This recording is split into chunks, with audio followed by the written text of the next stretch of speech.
Welcome to our discussion on the sum and difference formulas. As always, feel free to fast forward to the topic you want to look at. Well, everything involving this topic can be summed up with this slide right here. Alright, that's it. Good night, everybody. Seriously though, all that we're going to be looking at are a bunch of formulas and ways to apply them. I know I've said in the past that I'm not a big fan of memorization, and I'm still not a big fan of memorization, but unfortunately these are not things that can be easily derived from previous knowledge. So if you really want to use these things, you have to either memorize them or have them in your notes and have them handy and ready to go when you recognize a need. And how do you recognize a need is going to come down to these.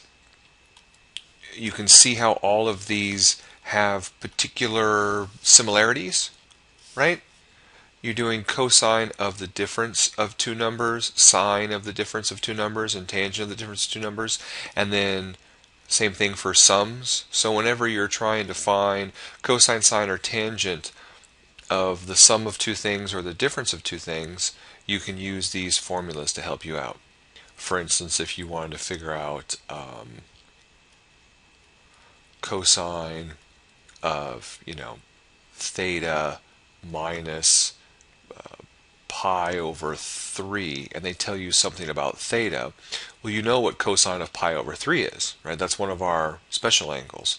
So you could use this identity here and substitute in cosine theta, cosine 1/3, pi over 3, plus sine theta, sine of pi over 3, which we also know, and then these two pieces end up being things we know, just constants, and we have a constant times cosine theta plus a constant times sine theta, and then maybe if we know something about theta, we can then solve for cosine and sine of them.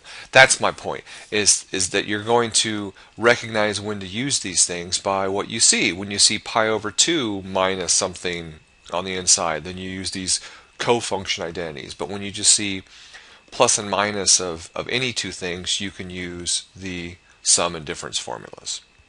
Okay? Let's look at some of them more closely.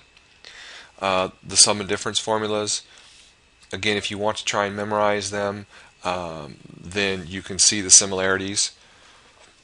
Cosine u, cosine v, minus sine u, sine v when it's the sum, and then plus sine u, sine v when it's the difference. So it's counterintuitive, right? The plus goes to minus, the minus goes to plus. Here's an example where we can use these formulas.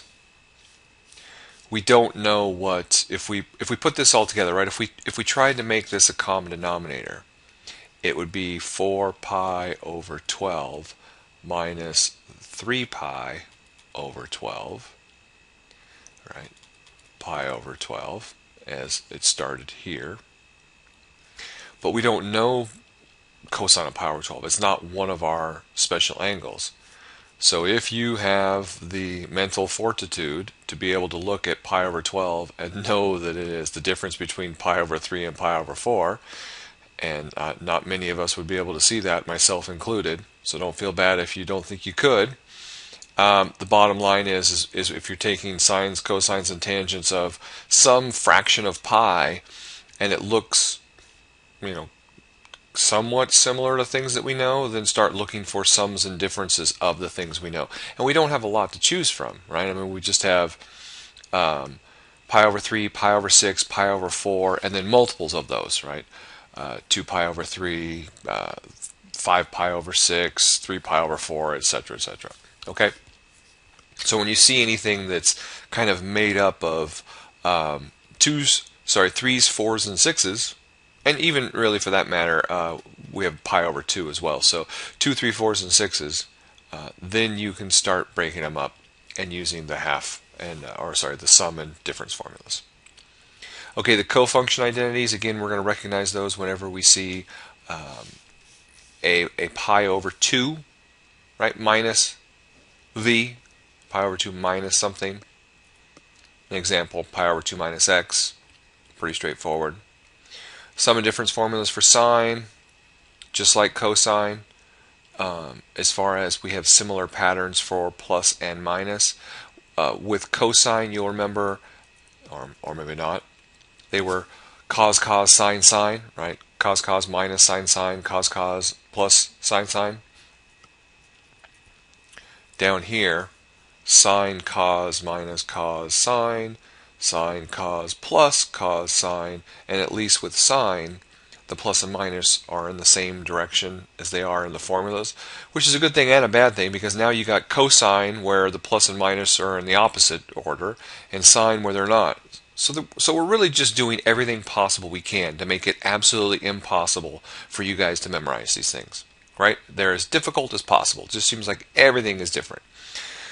So don't try and memorize them unless you really have to. Just have them written down in your notes somewhere, have them handy, and know how to recognize when to use them. And you recognize when to use them whenever you see cosine of a difference, cosine of a sum, sine of a difference, and sine of a sum, or whenever you're trying to figure out the exact answer, right? If they want you to just find cosine of pi over 12, well, just screw it. Plug it in your calculator and get an answer.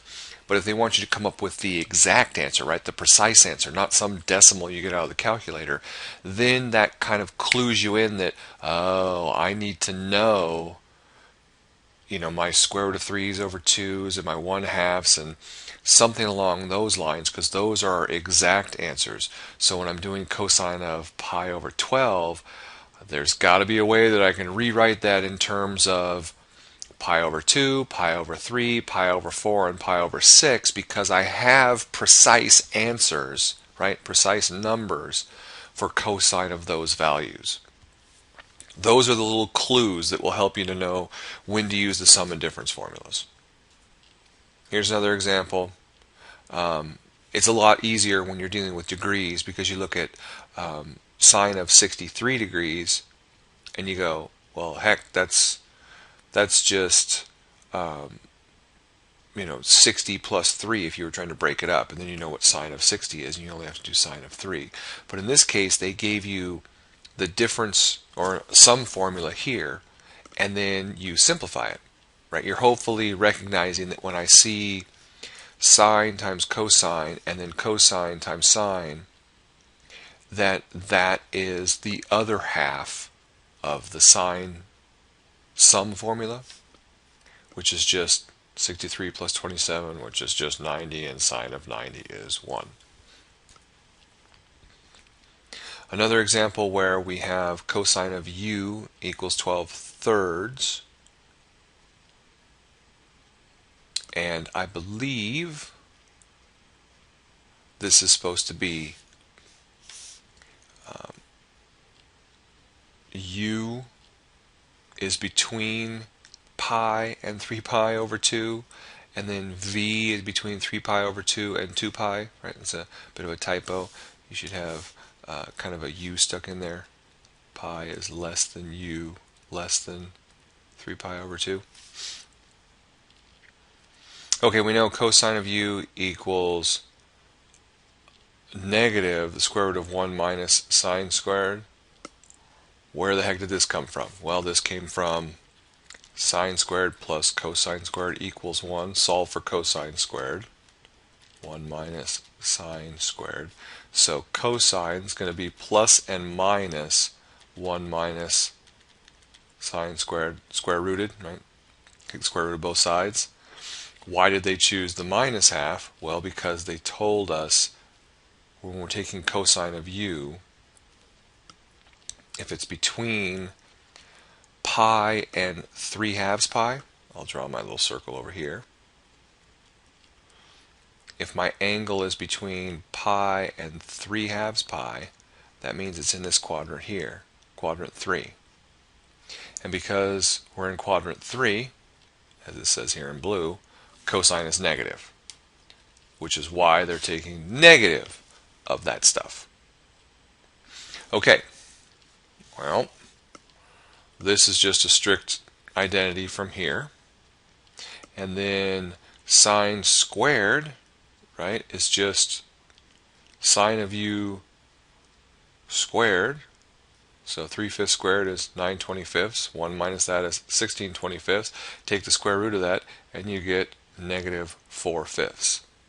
Okay, here I've fixed the typos in the slide, right? And we now see that cosine of v equals 12/13, which is why in the previous example, when we were solving for cosine u, you were probably all wondering, well, why isn't the answer 12/3? Because we were looking for cosine u, and we were given cosine of v. U is between pi and 3 pi over 2, and then v is between 3 pi over 2 and 2 pi, right? We're given sine u and cosine v, and then we're trying to find the opposite ones. So when we're trying to find sine of v, we have to use cosine v and relate it back using Pythagorean theorem to get it this way. And knowing whether or not it's positive or negative, again, goes back to where the actual angle is. Okay? The last example, if we want to find the exact value of sine u plus v, again, knowing what sine u is, but what cosine v is, we can plug everything in that we found so far. We know sine of u plus v is sine u cosine v plus cosine u sine v. We plug in the sine u and the cosine v that we were given, and then we plug in the cosine u and the sine v that we solved for in the previous two slides, two parts of the example, and there we have it, negative 16/65. An exact answer versus a decimal answer, and even if we knew what u and v were, right, we would still just get a decimal answer. In this case, we really don't, so we can't do sine of u plus v directly. We had to do it in parts anyhow. This reduction formula, very confusing. Don't feel bad if it doesn't make sense when you first look at it. Take a look at an example.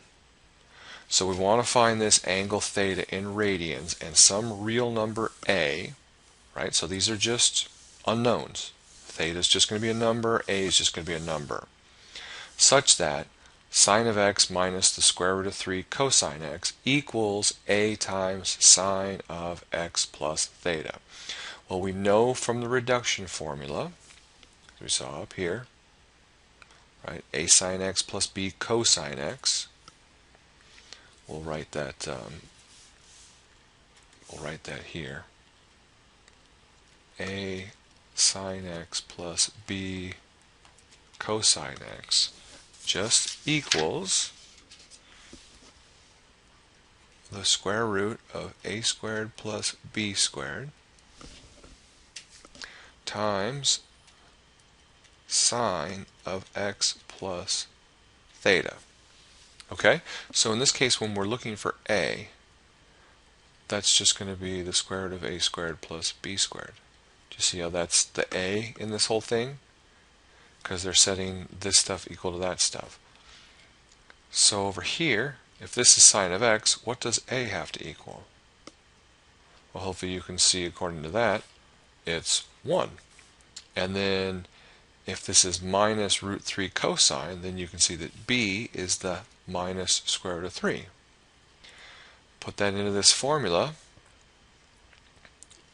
Root 3 squared is 3, 3 plus 1 is 4, square root of 4 is 2. Please don't think this always comes out to a pretty whole number. This is just a contrived example, to help us with easier math. You will oftentimes get square roots or, roots of things. And so now theta is any angle in standard position that has this point, 1 minus the square root of 3, on its terminal side. And all we have to do is find that angle.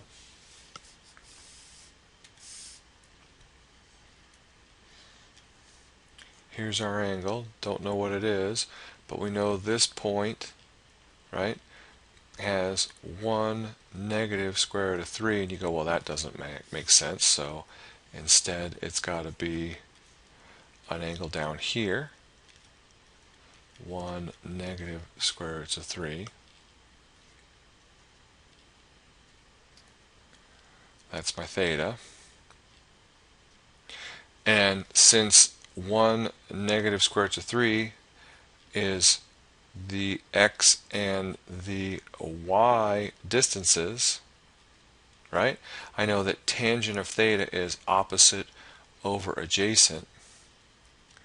So tangent of this theta would give me that negative square root of 3 over 1, which is just negative square root of 3. And if I want to solve for theta, I just have to take the inverse tangent of both sides, and that's why we get this. And then we either recognize it or know that we can solve for it, that this is negative pi over 3 as my theta.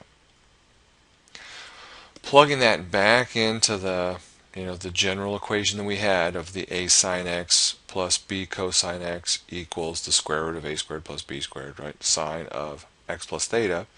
We solve for 2 as the square root stuff, and then we now know what our theta is, and our final answer is just that. Last but not least, using these sum and difference formulas for tangent.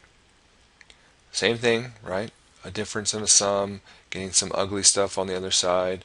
I have no idea how you're going to try and memorize these. It is like sine, it's nice that the minus goes with the minus, right? Plus goes with the plus. But then, of course, like cosine, the bottom is the opposite. So you can kind of remember that tangent is sine over cosine. So the top has the same property as sine as far as the signs are the same, and then the bottom is the cosine half, so to speak. So it has that cosine property where they switch places. The minus becomes a plus and the plus becomes a minus. If you're trying to memorize these, that might help, but again, just put them in a list and who cares. Here's an example using it. We can verify that these two things are equivalent by using the difference formula. So on the left-hand side, we apply the difference formula. We know that tangent of pi is 0. So we get 0 minus tan x over 1 plus 0 times tan x, which just gives us negative tan x over 1, or negative tan x, and yay, they are the same.